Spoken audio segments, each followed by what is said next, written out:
Entonces, a veces los predicadores se irritan y van con todo contra la iglesia. Y nos olvidamos que la iglesia es la novia del maestro. Entonces, después por eso él viene y nos golpea a nosotros. Él no defiende a su novia.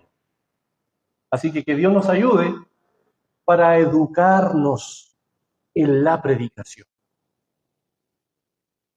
Vamos a continuar con la segunda parte de este estudio. Ya vimos lo que es el arrepentimiento en las páginas del Antiguo Pacto, del Antiguo Testamento.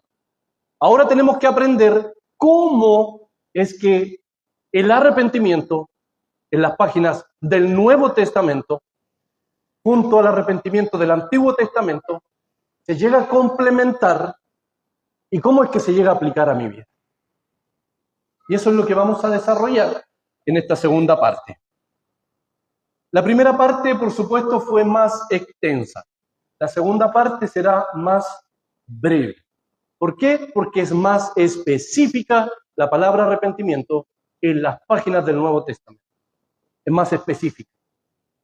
Además que en el Antiguo Testamento dimos ejemplos en algunos personajes de lo que es el arrepentimiento.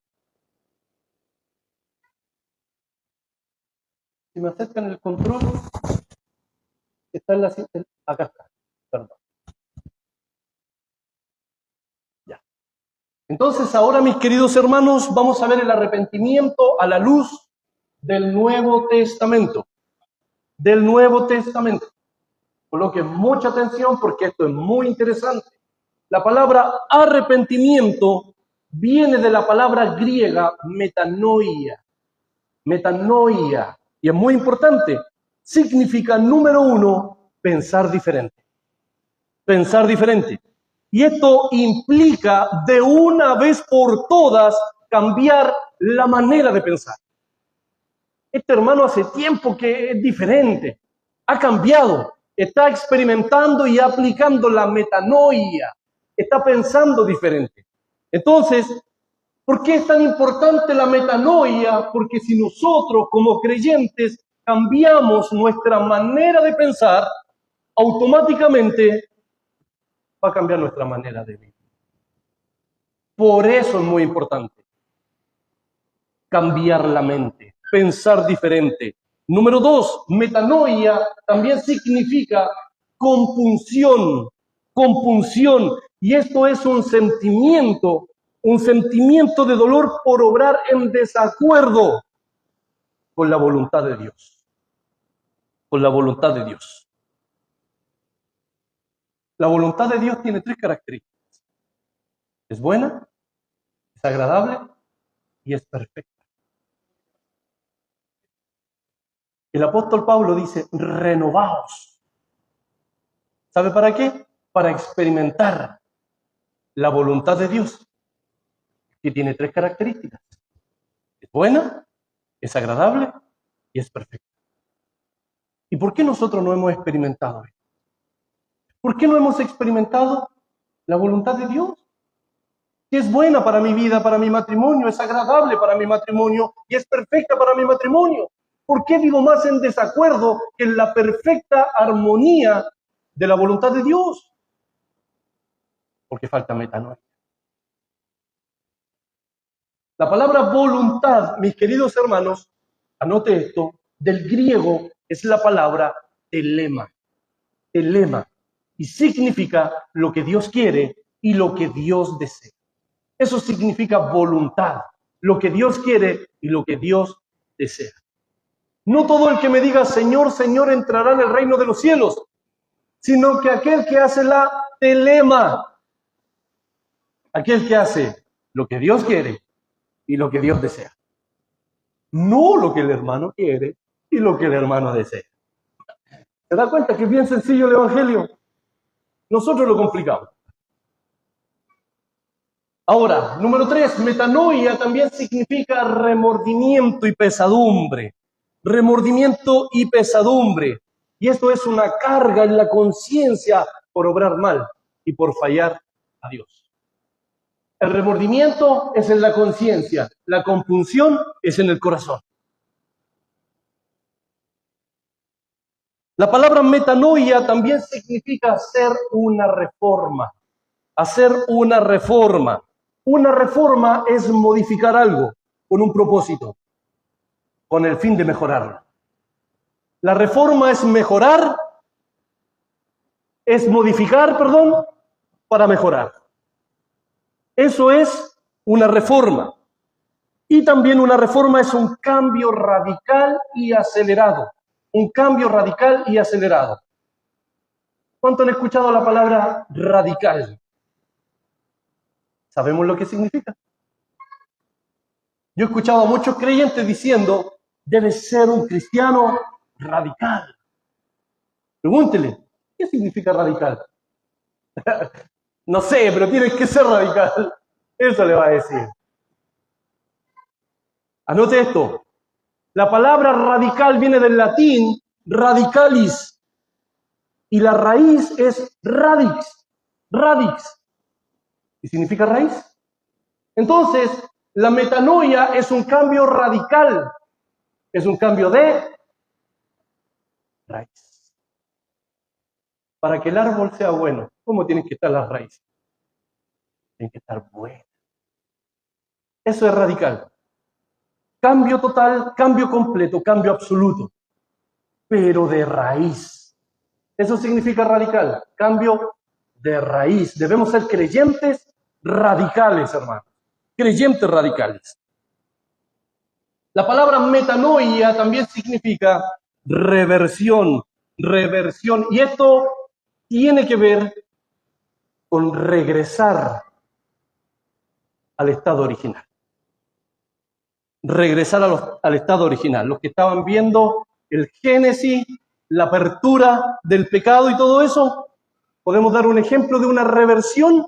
Es Dios con Adán. Pecó, falló, se escondió. Pecó, falló, ¿qué tenía que hacer? Ir a darle la cara a Dios. Pero fue y se escondió.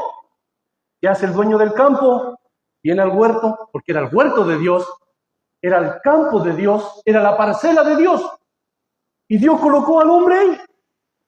Entonces, ¿qué hace? Falla Dios, va y se esconde. Viene Dios y comienza a preguntarle, ¿dónde estás? Entonces, la reversión es volver al estado original. Adán tenía que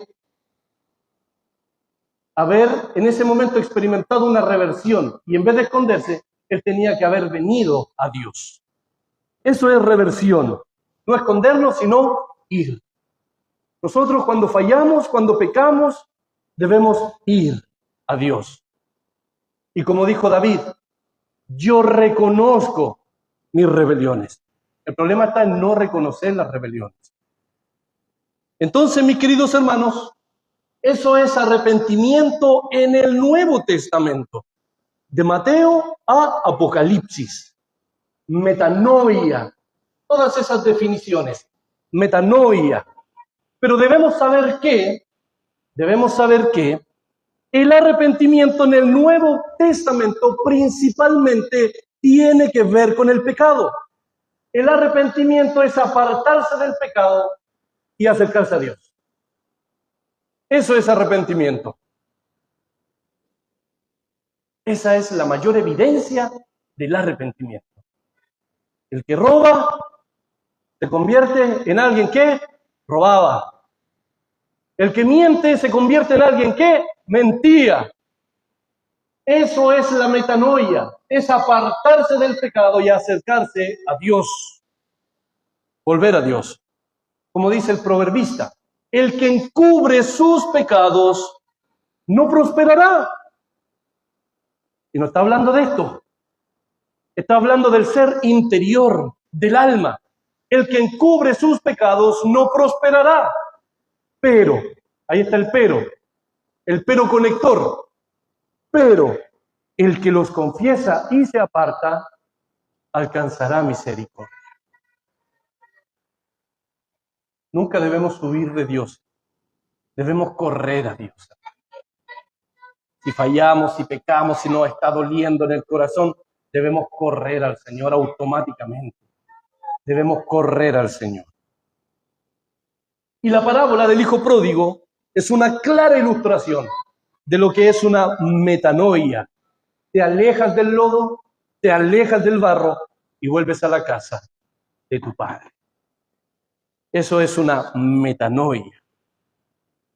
Un dato curioso, nuestro Señor Jesucristo comenzó su ministerio con un llamado al arrepentimiento. Eso usted lo encuentra en Mateo, capítulo 4, verso 17. Nuestro Señor Jesucristo comenzó su ministerio con un llamado al arrepentimiento. Mateo 4, 17.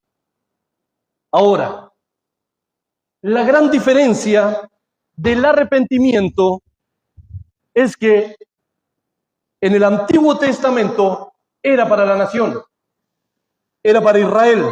El pueblo, como un solo hombre, debía arrepentirse. Eso es en el Antiguo Testamento. Ahora en el Nuevo Testamento el arrepentimiento es individual. Individual, cada individuo, cada persona debe arrepentirse. Entre el primer y el segundo pacto. En el Antiguo Testamento el pueblo como un solo hombre, como una sola nación, como un solo pueblo, debía arrepentirse. Por eso el rey convocaba a todo el pueblo, a toda la nación, júntense en la ciudad. Se abrían las escrituras, todos llorando, todos lamentándose, como un solo hombre se arrepentía. En el Nuevo Testamento, cada ser racional, pensante, cada ser humano debe arrepentirse. Alabado sea Dios. Entonces, el arrepentimiento es cambiar la mente, es cambiar nuestra mentalidad. El arrepentimiento es cambiar nuestra disposición mental. ¿Y por qué? Porque todos nuestros deseos, todos nuestros ánimos, todas nuestras decisiones, todo lo que deseamos alcanzar, comienza ahí. Todo comienza ahí en la mente. Por eso es importante una metanoia, porque incluso lo que hacemos para Dios comienza ahí en la mente. Entonces, mis queridos hermanos, el verdadero arrepentimiento, el arrepentimiento genuino, trae como resultado un cambio de conducta. Ya no eres el mismo. El arrepentimiento genuino, el verdadero arrepentimiento, trae como resultado un cambio de conducta. Los vecinos te ven. En verdad, este se convirtió. Ya no es el mismo. No, si para qué lo van a invitar, no lo llamen, vamos nosotros nomás. No, si ahora está yendo con la esposa a la iglesia. Ahora no le dan ganas de salir. Se arrepintió, se convirtió, se volvió al cristianismo. Alabado sea Dios. Y la Biblia, mis queridos hermanos, lo dice literalmente. El arrepentimiento produce frutos. Frutos dignos de arrepentimiento. ¿Cierto? En Mateo capítulo 3, verso 8. Y ese fruto no es un cambio de un corazón. Ese fruto ahora son los actos nuevos que están saliendo del corazón. Eso es el fruto. Nuestro Señor Jesucristo dijo, por sus frutos los conoceréis. Esteban, ¿y los frutos son necesarios para la salvación? Escuche esto. Los frutos no son necesarios para la salvación. Escúchelo bien. El fruto es la evidencia de que tú eres salvado. De que tú eres salvo. Nosotros no hacemos buenas obras para salvarnos. Las buenas obras son la evidencia de que yo soy un salvo. Esa es la gran diferencia. Pero las buenas obras no nos salvan. Las buenas obras son el fruto. Son la evidencia de que hemos sido salvados. Mis queridos hermanos, deje a los niñitos nomás. no se distraiga, déjelo nomás. Entonces, los frutos son la evidencia de que hemos sido salvados. ¿Estamos dando frutos para el Señor? Alabado sea Dios. Y es aquí, mis queridos hermanos, donde ahora complementamos la palabra de Dios como un todo. Ahora, en el Antiguo Testamento aprendimos que arrepentirse es dolerse, es lamentarse, es llorar por el pecado. Y eso, ¿dónde se sufre? ¿Dónde se experimenta? Aquí, en el corazón. Aquí se siente. Ahora, ya que el Espíritu Santo de Dios nos ha convencido de pecado, nos ha mostrado que soy un pecador, nos ha dado las evidencias de que soy responsable delante de Dios. El siguiente paso es la metanoia. Primero me duele, lo siento, lo experimento y ahora viene la metanoia. El cambio de mente, el cambio de pensamiento. Señor, me arrepiento por robar, me arrepiento. Desde ahora yo dejo de robar.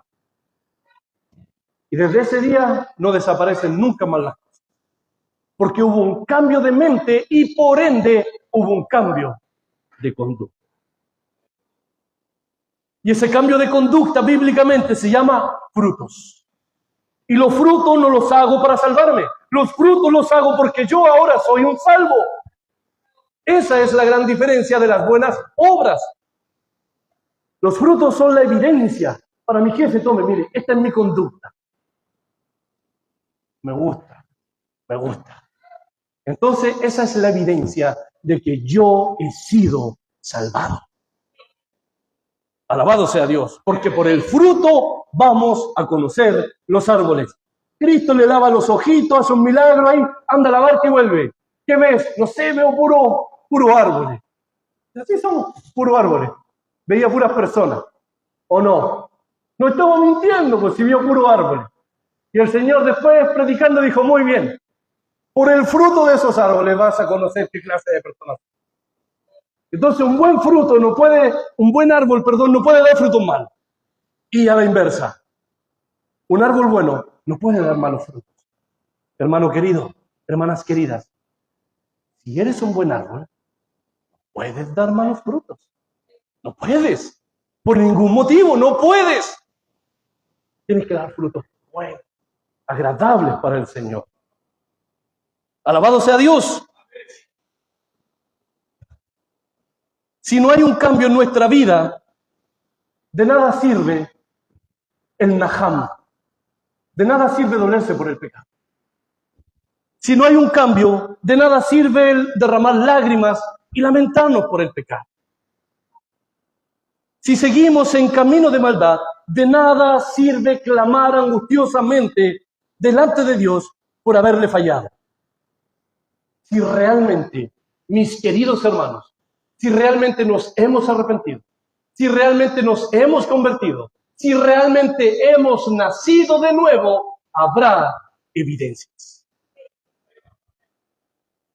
Habrá evidencias. Es que nadie me puede juzgar. Es que la Biblia te está juzgando. Porque así dicen muchos. Es la Biblia quien nos juzga. Nosotros solamente repetimos lo que dice el texto sagrado. La Biblia dice que por los frutos te vamos a conocer, seas hombre o seas mujer. Porque ese es el argumento de falacia de muchas personas. A mí, nadie me puede juzgar. Nadie lo puede hacer. Y es la Biblia que les juzga. Si no das buenos frutos, eres un árbol malo. Y la Biblia lo dice.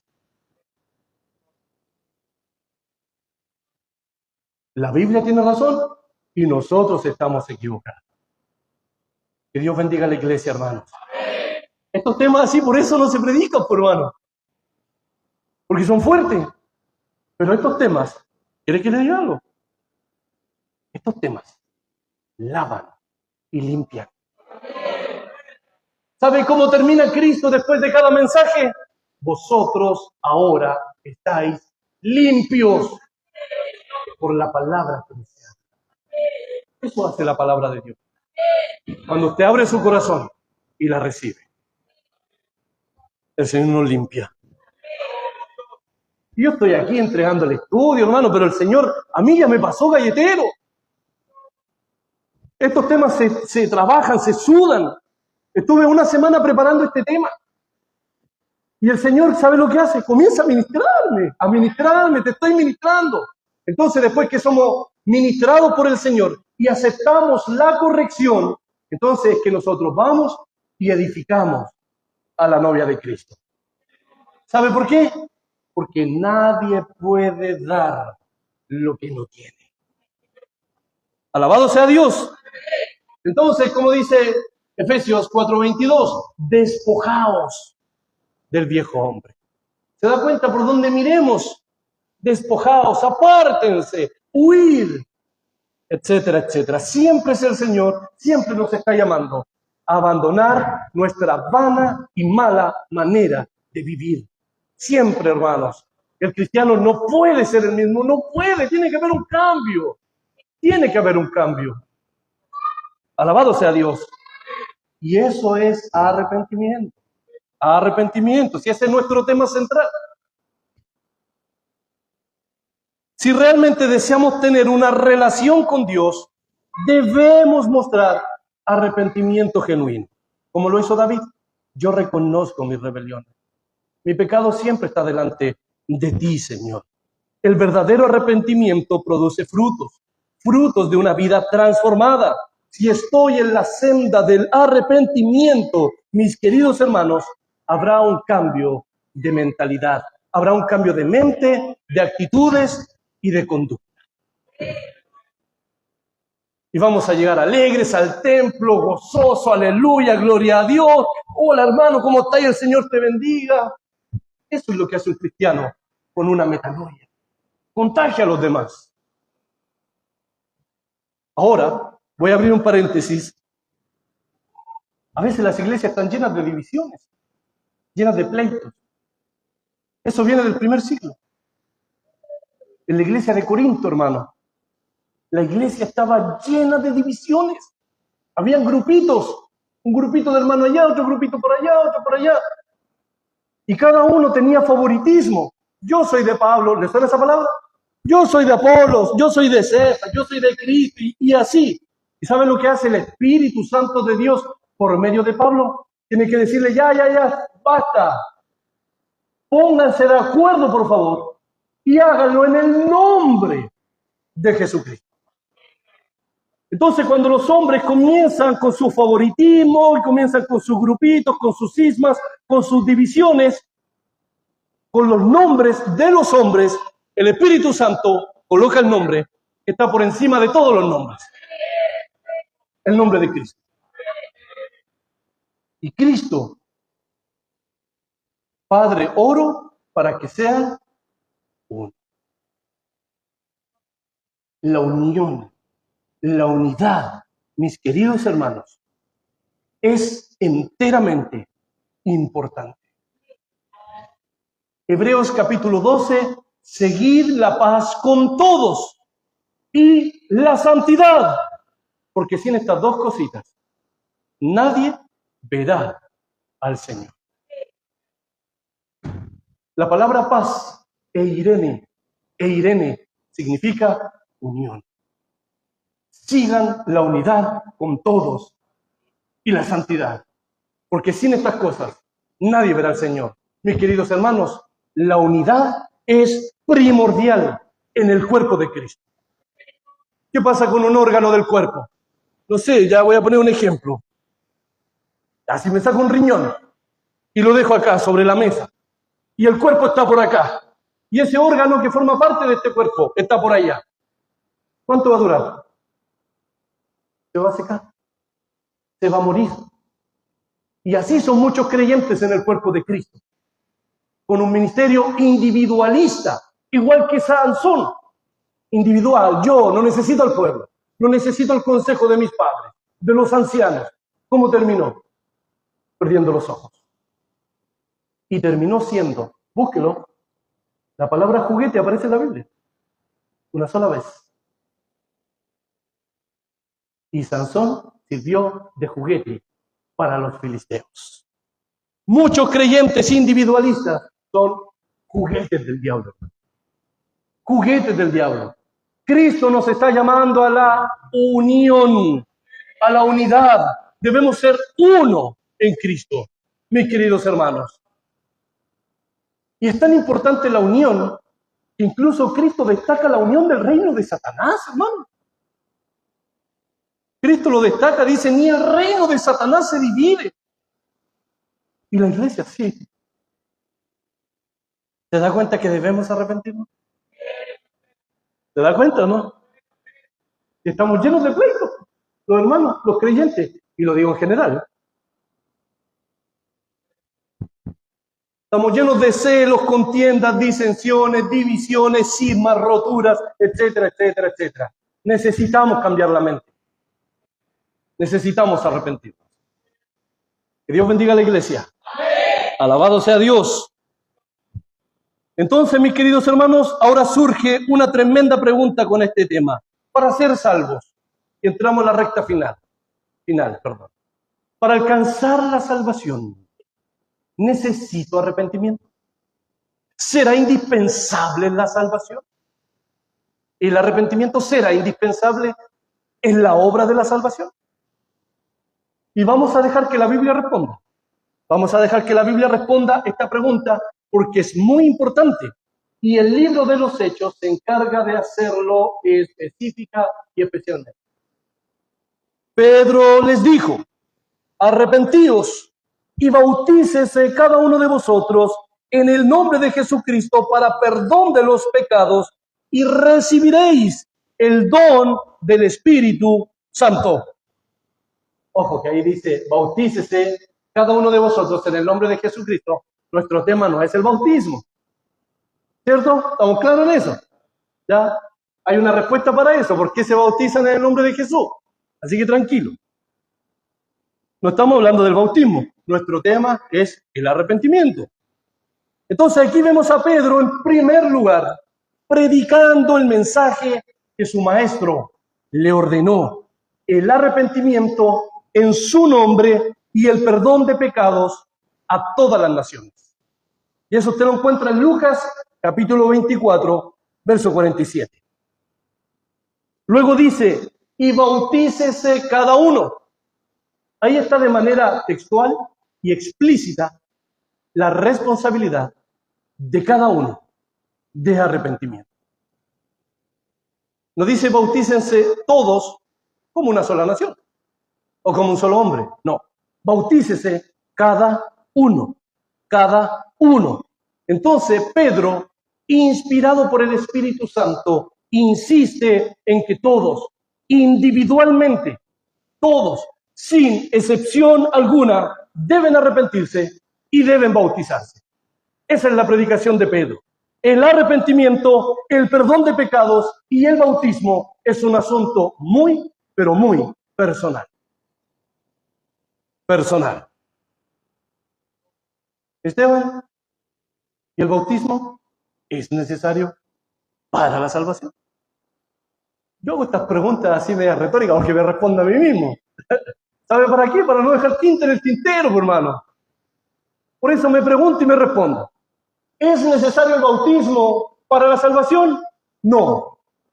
Respuesta, no. No es necesario el bautismo para la salvación. ¿Significa que el bautismo no es importante? No significa eso. El bautismo, mis queridos hermanos, no salva. Pero el bautismo sí es importante porque es un testimonio público, visible, de mi muerte al viejo hombre y de mi resurrección a la nueva vida en Cristo Jesús. ¿El bautismo salva? No. ¿El bautismo es importante? Sí. Es un testimonio visible. Y los que no se han bautizado y esas preguntas las va a responder el Señor. Las va a responder el Señor. Nunca olvide esto. Nosotros tenemos un conocimiento limitado. A veces estudiamos estos 66 libros y sus idiomas originales y todo eso, y pensamos que lo sabemos todo, hermano. No sabemos nada. En estos 66 libros que muchos cristianos no se saben ni un versículo, y que llevan 10 años en la iglesia, y no se saben un versículo de memoria, en estos 66 libros, Dios nos ha descrito solamente el plan de salvación. Juan dice, y ahora sabéis todas las cosas. ¿Sabemos todas las cosas? No. Juan se está refiriendo que sabes lo necesario para salvar. A eso se refiere Juan. Y le voy a decir por qué. Porque Dios, hermanos, Dios es magnífico. Dios es insondable. ¿Usted conoce la sonda que usan los grandes buques, barcos, para poder llegar al fondo del mar? Nunca han llegado. Y si el hombre con toda su tecnología nunca ha llegado al fondo del mar, menos va a llegar al fondo del que lo creó, por hermano. Por lógica. Entonces Dios es insondable. Dios es infinito. Y nosotros, finitos. ¿Se da cuenta que tenemos que arrepentirnos? Porque somos soberbios, por hermano. Somos soberbios, pensamos que la sabemos toda, po. Y Dios es incomprensible. Tú estás así por esto, tú estás viviendo esto por esto y esto. Nosotros sí comprendemos lo que están viviendo. No lo sabemos, hermano. No lo sabemos. Debemos arrepentirnos. Entonces, Dios es incomprensible, hermano querido. Y consuélese en esta noche con este atributo de Dios. Lo que estás viviendo con tu esposo, con tu esposa, con tus hijos, con tu adversidad, con tu crisis, con tu tormenta, con tu tiempo adverso, desfavorable, crítico, etcétera, etcétera. Tú no lo vas a comprender. Pero no te dejes. Porque usted no sabe lo que Dios tiene en mente. Dios es incomprensible. Jamás vamos a comprender lo que Él está haciendo con nosotros. Jamás. Alabado sea Dios. Dios es grande, hermano, magnífico, indescriptible. Él es gigante. Él es soberano, todopoderoso. Todas las cosas están en su mano. Si aquí tenemos solamente lo que Él quiso que conociéramos. Lo suficiente nomás.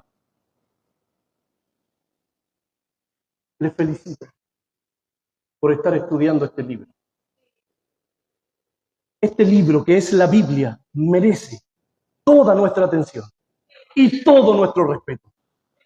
Porque en este libro es Dios mismo quien se dirige al hombre y quien se dirige a la mujer. ¿Sabe por qué las iglesias están secas y están vacías? Porque tienen en poca estima la palabra.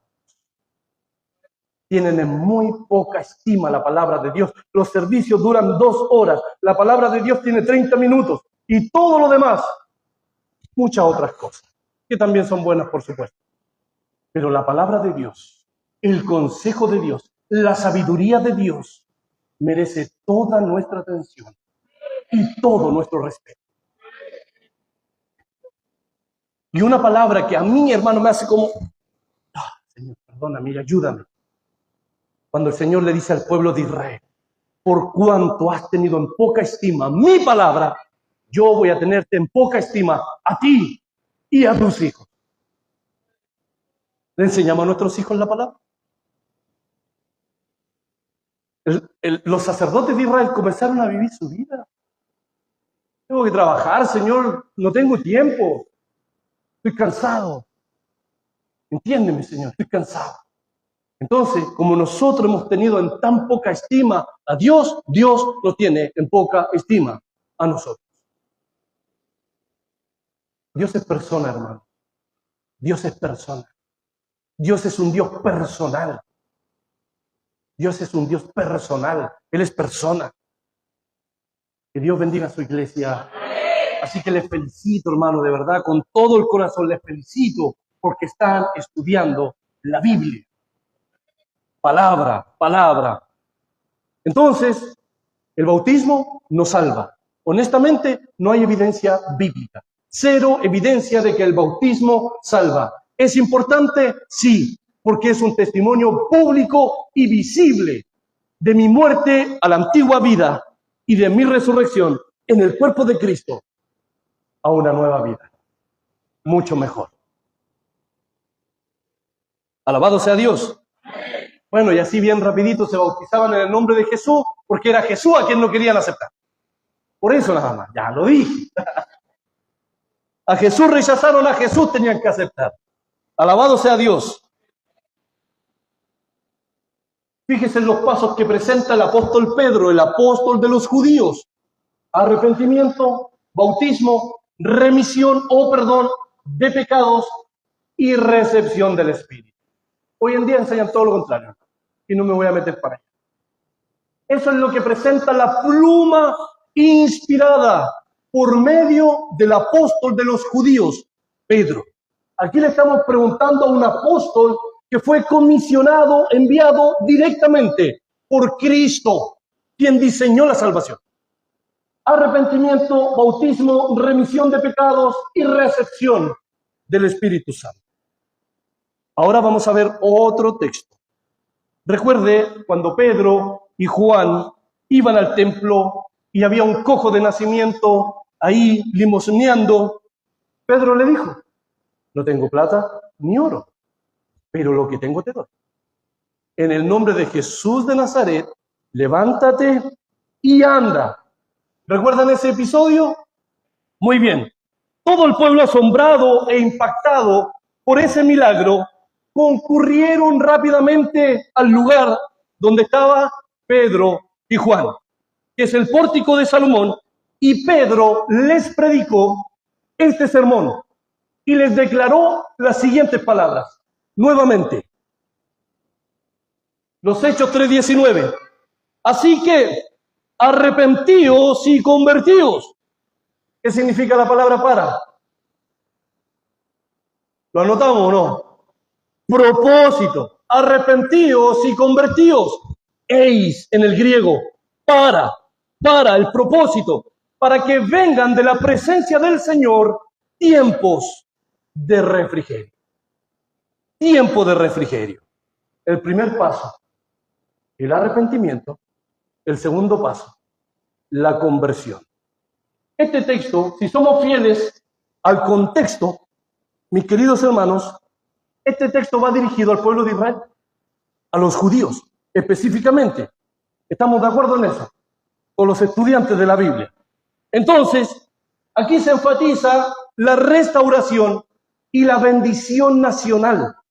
En este sermón, Pedro enfatiza la restauración y la bendición nacional.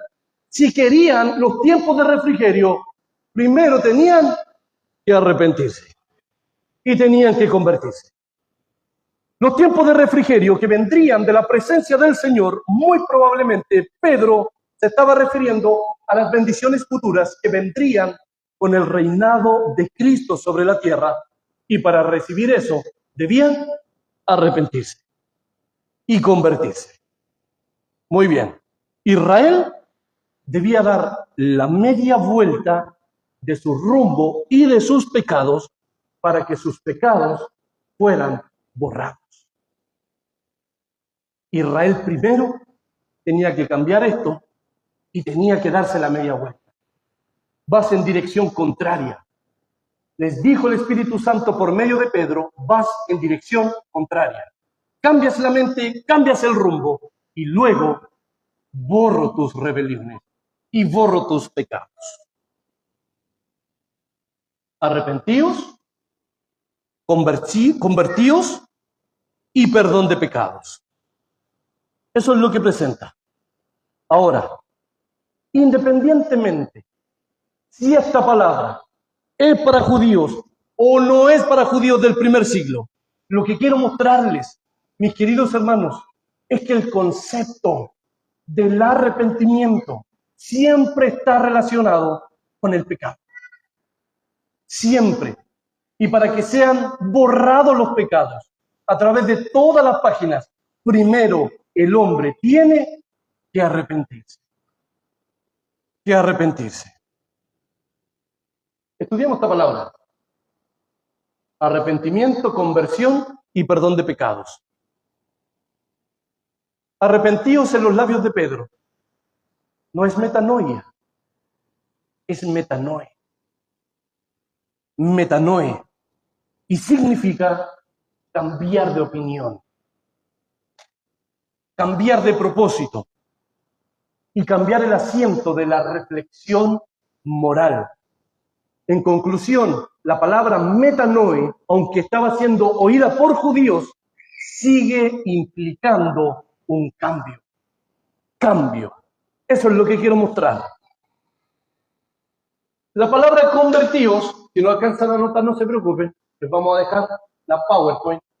La palabra convertidos es la palabra griega epistrefo. Epistrefo. Para mis hermanos que a lo mejor dicen, hermano Esteban, y el hebreo y el griego, ¿qué es eso? Te lo voy a explicar. Son los textos originales, hermano. Los manuscritos. Las copias de las copias de las copias de las copias de las copias que llegaron a nuestras manos. Eso se llama textus receptus, que son los textos recibidos. Lo que escribieron los primeros cristianos, por supuesto que creemos que se han guardado de manera fiel. Entonces, por eso cito el hebreo. El Antiguo Testamento fue escrito en hebreo. El Nuevo Testamento fue escrito en griego. Y algunas palabritas en arameo. Pero muy bien, la palabra convertidos en el texto griego es la palabra epistrefo. Epistrefo. Y significa dar un giro en 180 grados. 180 grados, específicamente. Porque un giro en 360 me deja ahí mismo. Un giro en 180 grados, mis queridos hermanos.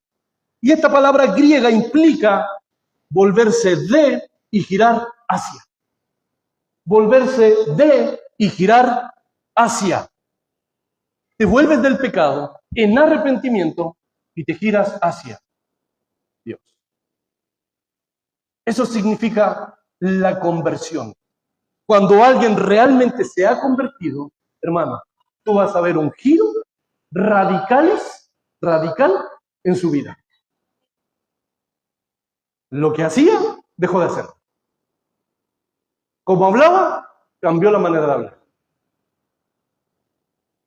Antes chispeaba los dedos, ahora da palma de alabanza. Hay un giro en 180 grados, hermano, en su vida. Te vuelves del pecado, de tu vida miserable, de tu vida deplorable, y te vuelves a Dios. El apóstol Pablo también usa esta palabra griega. Se alcanza a apreciar ahí. En Primera de Tesalonicenses, capítulo 1, verso 9, dice, os convertisteis, es decir, te volviste de tus muchos dioses fabricados por ti mismo y te volviste a Dios. Alabado sea Dios. Entonces, mis queridos hermanos, esta es la conversión. Es revertir, volver, es pasar, es regresar a un nuevo dueño. Y ese dueño es Dios. Eso es la conversión. De que muchas veces decimos, hermano, yo soy convertido. Yo soy convertido. Esa es la definición de la conversión. Alabado sea Dios. Entonces hoy día la Biblia, como un espejo, mis queridos hermanos, nos está examinando a cada uno de nosotros. Los está examinando. ¿Y saben lo que dice el apóstol Pablo? Examinaos a vosotros mismos, si es que estáis en la fe. ¡Wow! A la iglesia, hermano. Palabras a la iglesia. ¿Se da cuenta que el evangelio es bonito y es práctico? ¿Por qué lo han complicado tanto algunos que se creen super maestros intelectuales ahí en YouTube? El evangelio es sencillo y práctico. Examinaos a vosotros mismos si es que estáis en la fe. Hoy en día nadie se examina por las doctrinas de ahora. Ya estoy listo, hermano. Ya eres salvo. No te falta nada. Así son las doctrinas. Así que me alegro que estén estudiando la Biblia. Me alegro mucho.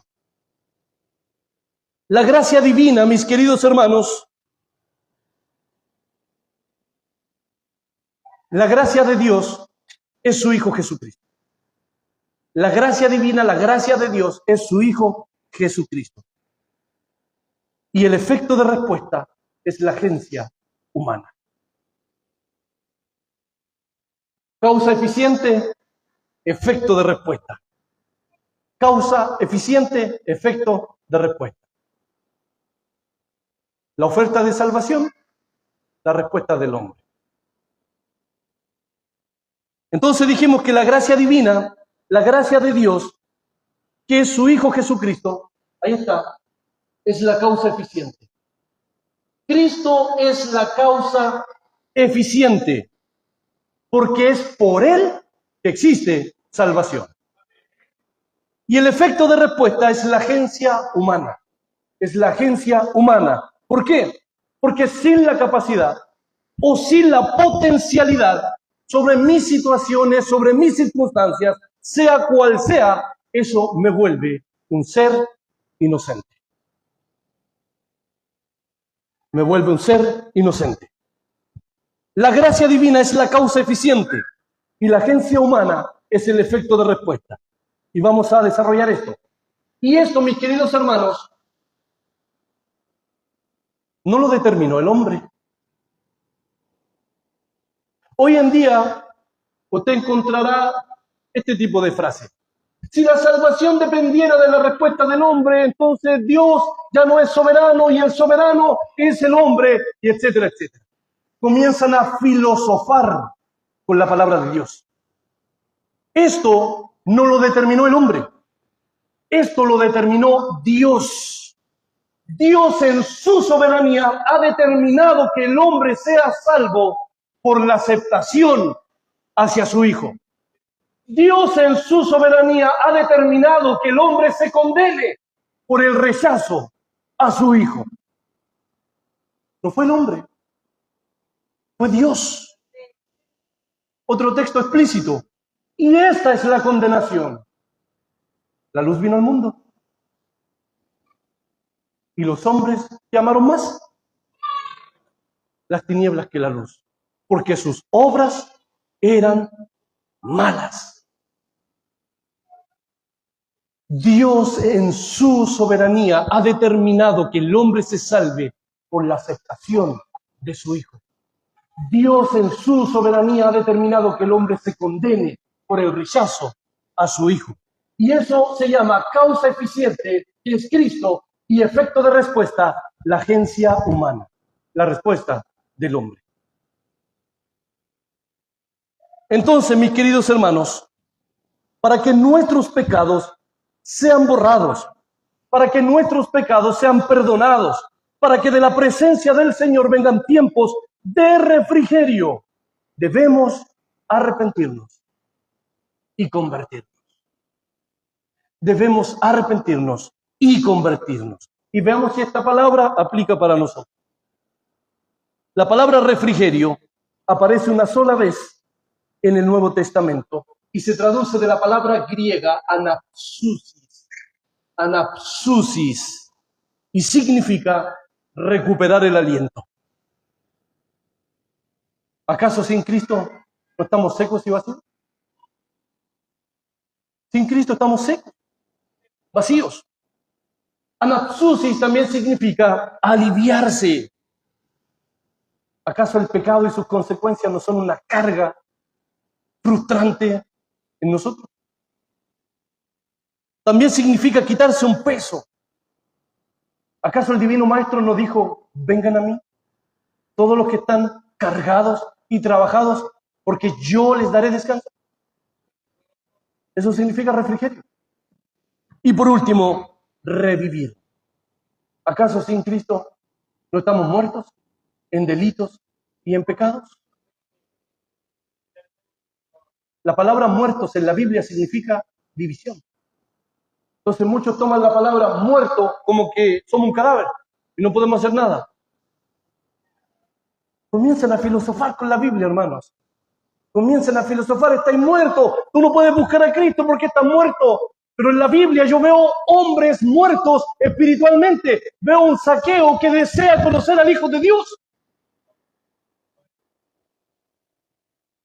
La palabra muerte significa división. Está separado de Cristo. Ahora, ¿es importante el arrepentimiento?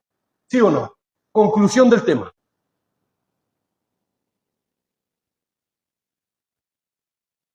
Amén.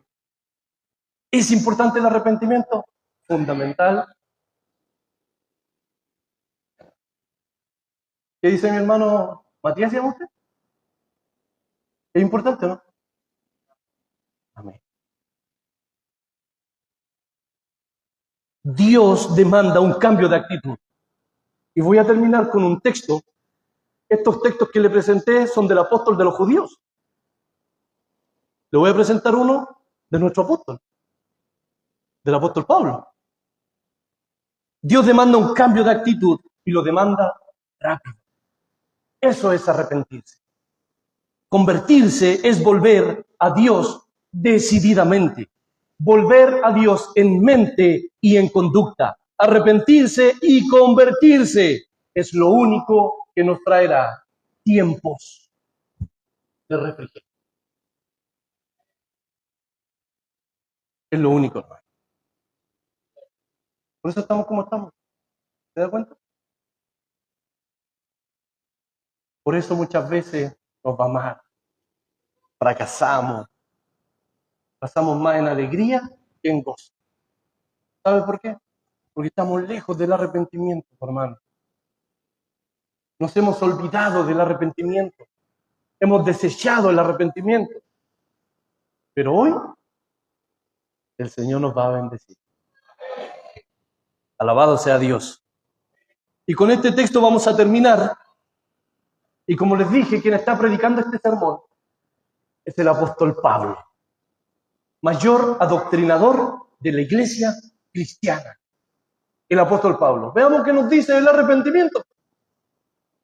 Pero Dios, habiendo pasado por alto los tiempos de esta ignorancia, ahora manda a todos los hombres en todo lugar que se arrepientan. ¿Cómo se le ocurre decir esas palabras al apóstol Pablo, hermano? Si no lo puede mandar, pues. Si el Señor lo arrepiente solo. ¿Se da cuenta? Por eso es importante estudiar la Biblia. La Biblia.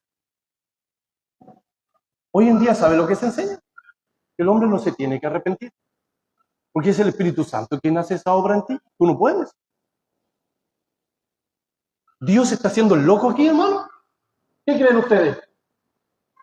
Pero Dios, habiendo pasado por alto los tiempos de esta ignorancia, ahora manda a todos los hombres en todo lugar que se arrepientan. Que se arrepientan. ¿Por qué? Doctrina, mire, por cuanto ha establecido un día en el cual juzgará al mundo con justicia. Está hablando de escatología el apóstol Pablo. Está hablando del juicio final. Porque muchos creen que el libro de los Hechos no habla de doctrina. Yo voy a aprovechar de darle todas las perlitas que yo tengo, hermano. Yo voy a ser libre con mi Señor y le voy a entregar todos los conocimientos que yo tengo. Por cuanto ha establecido un día en el cual juzgará al mundo con justicia. Eso es doctrina. Está enseñando el juicio final. Cuando usted ahora que se está introduciendo en el estudio, le van a decir, tú no puedes sacar una doctrina del libro de los Hechos, porque el libro de los Hechos es una narrativa. Te están narrando la historia de la iglesia. Pero ahí yo estoy viendo doctrina. Y esa doctrina se llama escatología, el estudio de los tiempos finales. Y luego dice, por aquel varón a quien designó. Eso se llama cristología. Está hablando de Cristo. Dando fe a todos, pero ¿cómo? Si la fe es solamente para algunos. Dando fe a todos con haberle levantado de los muertos. La doctrina de la resurrección. ¿Qué les parece? Tengo un canal en YouTube que se llama Volvamos a la Biblia. Así se llama. Volvamos a la Biblia. Volvamos a la Biblia. Estos textos, cuando ustedes se encierran en su habitación y comienzan a leer esta palabra, somos bendecidos, hermano. Somos bendecidos, somos edificados, porque esta palabra la inspiró el Espíritu Santo. La inspiró el Espíritu Santo. Entonces, por aquel varón a quien designó, dando fe a todos, con haberle levantado de los muertos. Entonces, el Señor, en su gran amor, en su infinita misericordia, toleró los pecados cometidos por la ignorancia.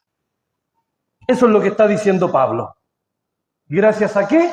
Gracias al sacrificio expiatorio de Cristo en la cruz. ¿Todos son salvos? Por supuesto que no. Eso se llama universalismo. Todos son salvos porque Cristo murió por todo el mundo. Por supuesto que no. La iglesia no enseña eso. Cristo muere por el mundo, pero ese sacrificio se hace eficaz cuando la persona coloca su fe en el Hijo de Dios. Y Él es la expiación por los pecados del mundo, dice Juan. Y no solo por los del mundo, compadre, sino también, no solo por los nuestros, ahí sí.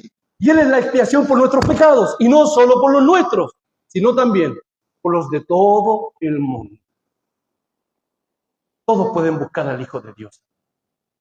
Todos pueden buscar al Hijo de Dios. Todos pueden buscar al Hijo de Dios. Entonces, gracias al sacrificio expiatorio de Cristo, Dios toleró pacientemente el pecado cometido por la ignorancia. Pero ahora manda, ahora que has recibido y te ha alumbrado la luz del Evangelio, dice Pablo, predicándole ahí a los sabios. Pero ahora que has oído mi predicación, ahora que has oído mi mensaje, ahora que te ha alumbrado la luz del Evangelio, Dios manda a todos los hombres, ¿solo a ustedes? No, en todo lugar, que se arrepientan. Y ahora ustedes también, ahora que les ha alumbrado la luz de este tema, Dios los manda a arrepentirse. Entonces, mis queridos hermanos, pero ahora este sacrificio será eficaz sobre ellos, sobre los griegos, sobre los gentiles. Recuerden que Pablo es el apóstol de los gentiles.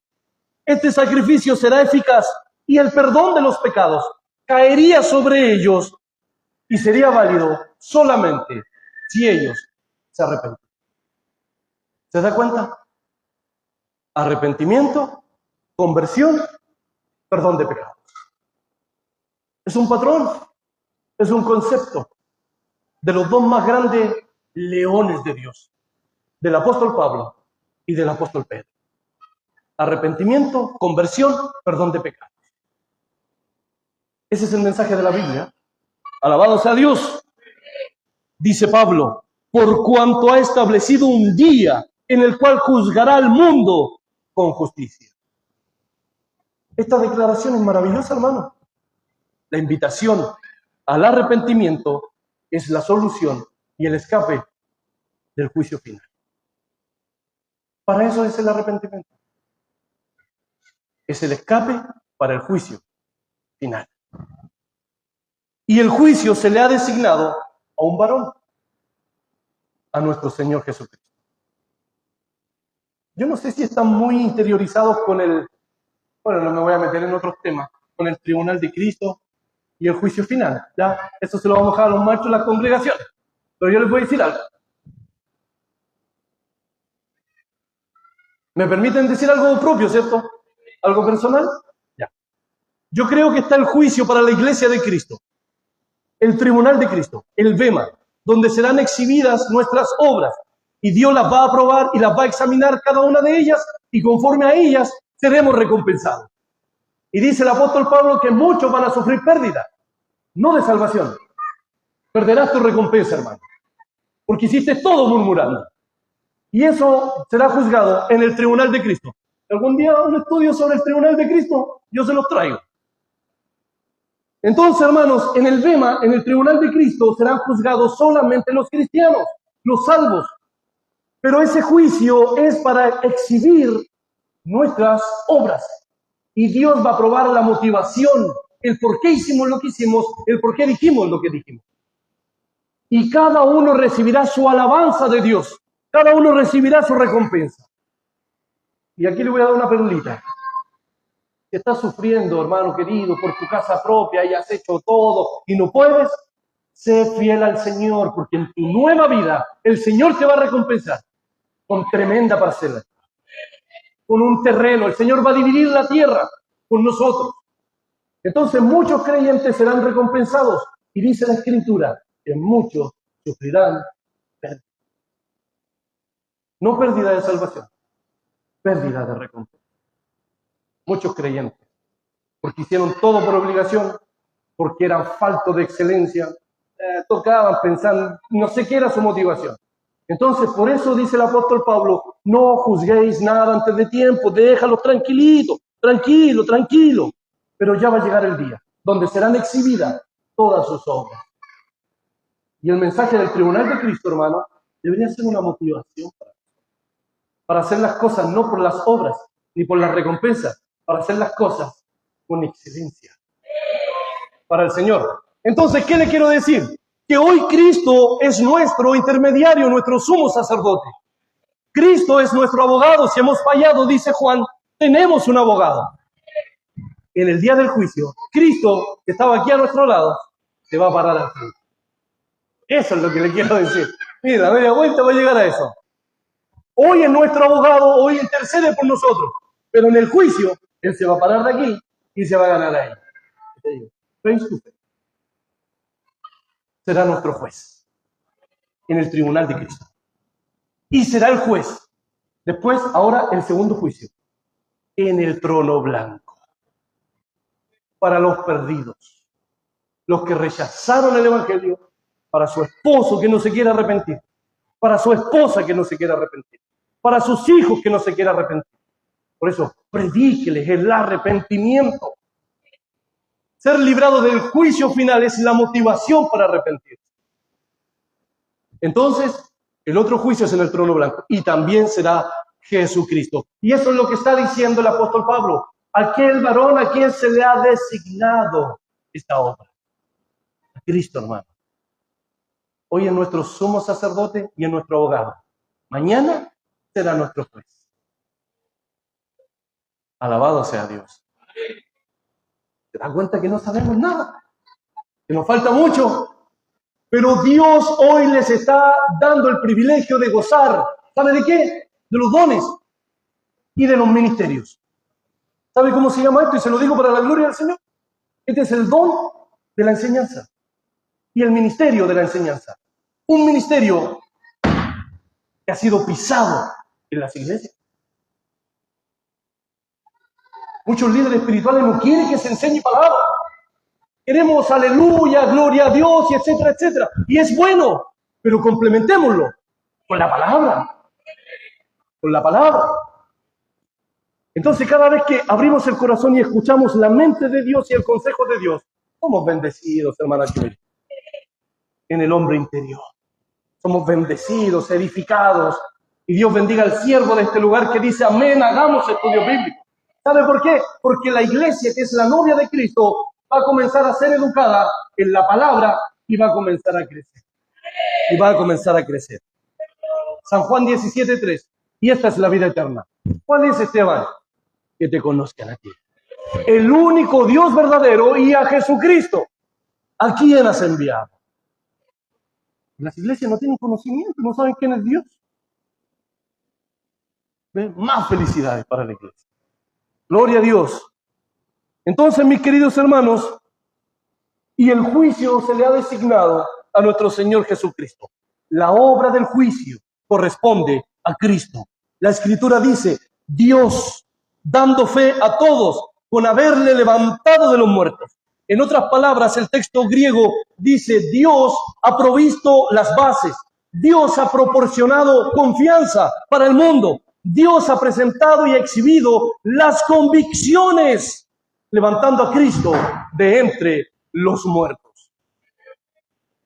Dios lo ha hecho, mis queridos hermanos. Y no para unos pocos. Para todos. Para todo aquel que cree. Entonces hubo un tiempo cuando fuimos ignorantes de la verdad de Dios. Hubo un tiempo, eso es lo que dice el Espíritu Santo, por medio de la pluma de Lucas. Lucas escribió el libro de los Hechos. Entonces Lucas, inspirado por el Espíritu Santo, está registrando la predicación de Pablo y dice que hubo un tiempo cuando fuimos ignorantes. Y Dios lo sabe muy bien, hermanos. Dios lo sabe muy bien y nos dice, ok, ningún problema con eso. Tus pecados cometidos en ignorancia, yo los paso por alto. Ningún problema con eso. Pero ahora que te ha alumbrado la luz del Evangelio, la luz de la palabra y de la exhortación y de la interpretación, por tanto, te mando,